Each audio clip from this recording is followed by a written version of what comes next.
नमस्कार दोस्तों, आज अर्चना पांडे या ये लखनऊ से अपना डेंटल ट्रीटमेंट करवाने के लिए जब हमने इनका पूरा चेकअप किया, नीचे का जबड़ा इनका फिर भी ठीक है, कुछ मिसिंग है, तो हमने ये डिसाइड किया कि नीचे के जबड़े को अभी हम नहीं छेड़ेंगे। ओरिजिनल दांत की अपनी एक इंपॉर्टेंस होती है कि जब तक वो दांत चल रहे हो, चाहे वो 10 साल चले, 5 साल चले, जब तक आप उनको चलाना चाहिए। यही सोच करके हमने इनको सलाह दी कि आप नीचे का जबड़ा ना लगाएं, इसी को रिहेबिलिटेट करेंगे। हम कुछ मिसिंग दांतों को हम ब्रिज या इम्प्लांट के थ्रू रिप्लेस करेंगे। लेकिन दोस्तों, ऊपर का जो है इनके लगभग सभी दांत खराब हो चुके हैं। केवल एंटीरियर के 2 या 3 दांतों को छोड़ दीजिए, बाकी अदरवाइज सारे दांत खराब हैं। पीछे के साइड में जैसा कि हम सीटी स्कैन में देख रहे हैं, पीछे इनके दांतों की केवल जड़ें बची हुई है। तो हमने फैसला किया कि हम ऊपर के दांतों में फुल माउथ इंप्लांट करेंगे और इंप्लांट करके डेंचर लगाएंगे। और चूंकि आप जानते ही हैं कि यूडेंट ऑलवेज इमीडिएट डेंचर में विश्वास करता है, हम इमीडिएट रिप्लेस करते हैं। यानी कि आप समझ रहे हैं, इमीडिएट रिप्लेसमेंट का मतलब होता है कि आपको 3-4 महीने इंतजार नहीं करना है। जिस समय हम इनके सर्जरी करेंगे, ठीक उसी समय इनके ऊपर के जो भी खराब दांत हैं उन सबको निकालेंगे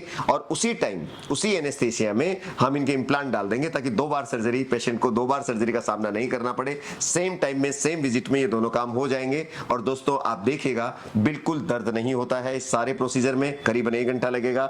6 इंप्लांट डालने का हमने प्लान किया है। ऑल ऑन 4 स्टाइल में हम पहले आगे के 4 इंप्लांट डालेंगे, 2 टिल्टेड, 2 स्ट्रेट, और पोस्टीरियर साइड में 2 स्ट्रेट इंप्लांट और डालेंगे। उसका कारण ये है कि इनके नीचे के जो दांत हैं वो सेकंड मोलार तक है, अच्छे दांत है। तो अगर हम 6 इंप्लांट डालेंगे तो हम उसमें 14 दांत लगा पाएंगे। अदरवाइज ऑल ऑन 4 में अमूमन 12 दांत लगते हैं। लेकिन अगर किसी पेशेंट के हड्डी होती है, पीछे मौजूद होती है, तो 6 इंप्लांट डालने चाहिए। और वही चीज को हम फॉलो करेंगे, वही रूल्स को हम फॉलो करेंगे कि इनके भी हड्डी है पीछे की साइड में, और उस हड्डी को यूज करते हुए 6 इंप्लांट डालेंगे। यानी कि maximum use of available bone. यही इंप्लांट की मेन थीम होती है कि आप जितनी अवेलेबल बोन है पेशेंट की, आप उसका मैक्सिमम यूज करें। इसीलिए हम पोस्टीरियर बोन का भी यूज करते हुए 6 इंप्लांट इनके डालने जा रहे हैं। तो आप यूडेंट आई हैं, अब आपका इंप्लांट की सर्जरी थोड़ी सी देर बाद होने वाली है। तो डर तो बहुत ही लग रहा था, आप मुझे बता रही थी कि एकदम दिल धड़क रहा है। बहुत सारे क्वेश्चन भी थे आपके कि क्या होगा, क्या नहीं होगा। और यार, मैं तो ये कहता हूं कि डर सभी को लगता है, क्योंकि इम्प्लांट एक ऐसी चीज है फुल माउथ का कि ऐसा तो है नहीं कि आप बार बार करवाने जा रहे हो, पहली बार करवा रहे हो। जब तक आप सर्जरी देखे नहीं होते हो, आपने सिर्फ नेट पर देखा हुआ होता है कि ऐसी होती है, और नेट पर महज विश्वास भी नहीं हो पाता ना। आजकल तो बहुत सारे फेक वीडियोस बन रहे हैं। कोई भी बोल सकता है कि नहीं नहीं, मेरे दर्द नहीं हुआ, मैं ठीक हूँ, मैं ऐसा हूँ। तो दिमाग में रहता ही है ना कि यार, पता नहीं जो वीडियो में दिखाते हैं वो सच है या नहीं है।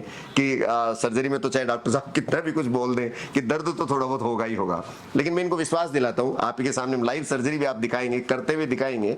मैंने बहुत सारी वीडियोस में दिखाया भी है लाइव सर्जरीज को, कि जब पेशेंट उठता है, आप ही के सामने उठता है सर्जरी करके, जब मैं उठता हूँ, पेशेंट रेप्स जब ओपन होते हैं और जब पेशेंट चेयर साइड से उठता है, तो आपको एक थंब हंसते हुए, एक थंब दिखाते हुए उठता है। और ऐसा ही इनके साथ भी होगा।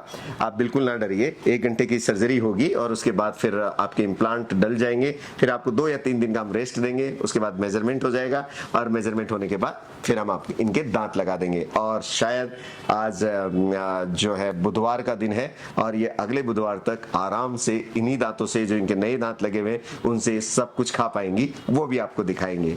तो अर्चना जी, आपको कैसा लग रहा है अभी सर्जरी से पहले? क्या क्या सोच रहा है आपका दिमाग? अभी सब बढ़िया हो, बेस्ट हो। बढ़िया हो, बेस्ट हो, ये तो हर पेशेंट की इच्छा रखता ही है। कौन पेशेंट होगा जो ये नहीं सोचेगा कि बढ़िया और बेस्ट हो? सब बढ़िया और बेस्ट के लिए सोचते हैं। लेकिन अभी आपको डर जैसा क्या डर लग रहा है? कि दर्द होगा? हाँ, पेन होगा, थोड़ा सा डर लग रहा है। अच्छा, तो आपको पता है कि एनेस्थेसिया में होता है कि हम पूरा सुन्न कर देते हैं ऊपर के हिस्से को? फिर भी लग रहा है कि थोड़ा सा पेन तो होगा ही, एक बार होगा ही होगा। क्या क्या परेशानी थी आपके इन दांतों को लेकर के? मेरे दांतों में पेन था, थोड़ा खा नहीं पा रहे थे ठीक से। और तो आपने कभी टाइमली दिखाया नहीं वहाँ डेंटिस्ट को कि जैसे दांत टूट रहे थे, तो आपने क्या कोशिश नहीं की दांत के डॉक्टर को दिखा करके इसको ठीक कराने की? नहीं, दिखाया था, मैंने कैप लगवाई थी, लेकिन मैंने कभी सर्जरी के लिए नहीं सोचा था, क्योंकि मुझे सर्जरी से बहुत डर लगता था। वो भी है आपको डॉक्टर के पास जाने से ही डर लगता होगा। बहुत लोगों के साथ ऐसा होता है कि हॉस्पिटल में जाते ही डर लगता है कि कहीं, अरे भाई, कई लोग तो डायग्नोसिस इसीलिए नहीं करवाते, चेकअप इसीलिए नहीं कराते कि कहीं कहीं कोई बीमारी ना निकल जाए और डॉक्टर ना बोल दे कि सर्जरी होगी आपकी। ये डर भी एक अनजाना सा बना रहता है। लेकिन मैं आप सभी को ये कहता हूँ कि कभी डायग्नोसिस से दूर ना भागे, क्योंकि जितनी जल्दी बीमारी पकड़ी जाएगी ना उतना आसान इलाज होगा। जितना आप छुपाते रहेंगे, जितना दूर भागते रहेंगे, उतना ही अगर लेट हो गए आप और उतनी ही बीमारी बढ़ जाएगी, और उसी हिसाब से फिर उसकी सर्जरी और जो भी ट्रीटमेंट प्लान है वो भी बहुत एडवांस ट्रीटमेंट प्लान करने पड़ेंगे। तो मैं दांतों की बीमारी में भी ऐसा ही है, अगर आप टाइमली दिखा देंगे, टाइमली उसको ठीक करा लेंगे तो आपका पैसा भी कम खर्च होगा, पर आपकी बीमारी भी बहुत ज्यादा नहीं बढ़ पाएगी और इलाज भी बहुत अच्छे से होगा। उसका जो प्रोग्नोसिस है वो भी बहुत बेटर होगा। चलिए अब हम आपकी सर्जरी करेंगे और फिर उसके बाद फिर हम पेशेंट हमारे दर्शकों को दिखाएंगे कि सर्जरी में आपके कितना दर्द होता है। लेकिन फिलहाल मैं आपको विश्वास दिला सकता हूं कि आपकी सर्जरी में बिल्कुल भी दर्द नहीं होगा और ना ही आपको किसी तरह की कोई अनकंफर्टेबल फील होगा, क्योंकि सिंपल से इस सर्जरी में ज्यादा से ज्यादा 1 घंटे से ज्यादा का टाइम नहीं लगता है। ये पूरा हिस्सा हम शून्य कर देते हैं, फिर उसके बाद इम्प्लांट डाल देते हैं। चलिए दोस्तों देखते हैं, अब हम सर्जरी के लिए जाएंगे, फिर आपको सर्जरी दिखाएंगे। Thank you very much. और काफ़ी दिनों से मैं करीब 1 साल 1.5 साल से आपकी वीडियो देख रही हूँ, तो कॉन्फिडेंट तो आया था कि मुझे अपना ट्रीटमेंट यहीं पे कराना है, तो इसलिए मैं लखनऊ से यहाँ पे आई। और बाकी यहाँ का एनवायरनमेंट अच्छा लगा, थोड़ा सा कॉन्फिडेंस लूज था। जब डॉक्टर राजेश से मैंने बात की तो मेरा कॉन्फिडेंस डेवलप हुआ और अभी थोड़ा सा डर है। एक्चुअली सर्जरी से मुझे डर लग रहा है थोड़ा, अभी तक कभी मेरा ज़्यादा ट्रीटमेंट कभी हुआ नहीं है मेडिकल में, तो थोड़ा सा डर लग रहा है अभी। डॉक्टर राजेश ने बताया बिल्कुल डरने की बात नहीं है, आप मतलब सर्जरी के बाद बिल्कुल कॉन्फिडेंस के साथ आप हंसेंगी, स्माइल करती हुई यहाँ से जाएंगी, ये बोला मुझे। मैं इनका हस्बैंड हूँ, मेरा नाम समीर पांडे है, लखनऊ से हम आए हैं। डॉक्टर साहब डॉक्टर राजेश गुप्ता यूडेंट हॉस्पिटल जयपुर के बारे में सुना था, इनके वीडियोज़ भी देखे थे, इससे हमें थोड़ा प्रोत्साहित हुए कि चल के देखते हैं कि क्या जैसे और लोगों की समस्याएं दूर होंगी, क्या हमारी भी दूर होंगी। तो फिलहाल हम इसी वजह से यहाँ पे मौजूद हैं और डॉक्टर साहब ने काफ़ी हमें प्रोत्साहित भी किया है। डॉक्टर साहब ने भरपूर आश्वस्त किया कि सब ठीक होगा, आगे जैसा होगा वो सामने वो तो दिख ही जाएगा। हम पूरा इस तरह आश्वस्त करते हैं।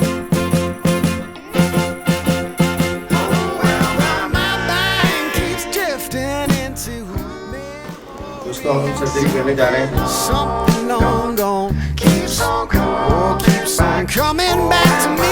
My heart is hung up on what used to be. Time moves on and then one day it's ancient history. Give me just a little bit of time back, baby. Can't you see? Couldn't we just go rewind back, baby? You and me. What a shame.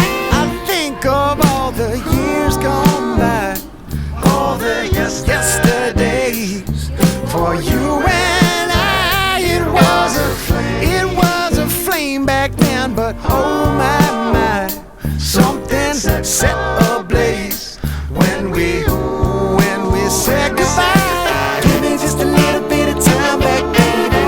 Can't you see? Couldn't we just go rewind that ancient history?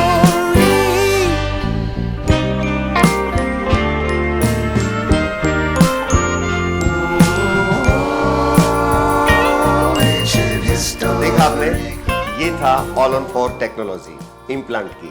आपने देखा जब patient dental chair से उठ रहा था surgery के बाद, तो आपने उनके चेहरे का कॉन्फिडेंस देखा, कहीं भी किसी भी तरह का कोई दर्द और कोई चेहरे पर शिकन आपको महसूस नहीं हो रही थी।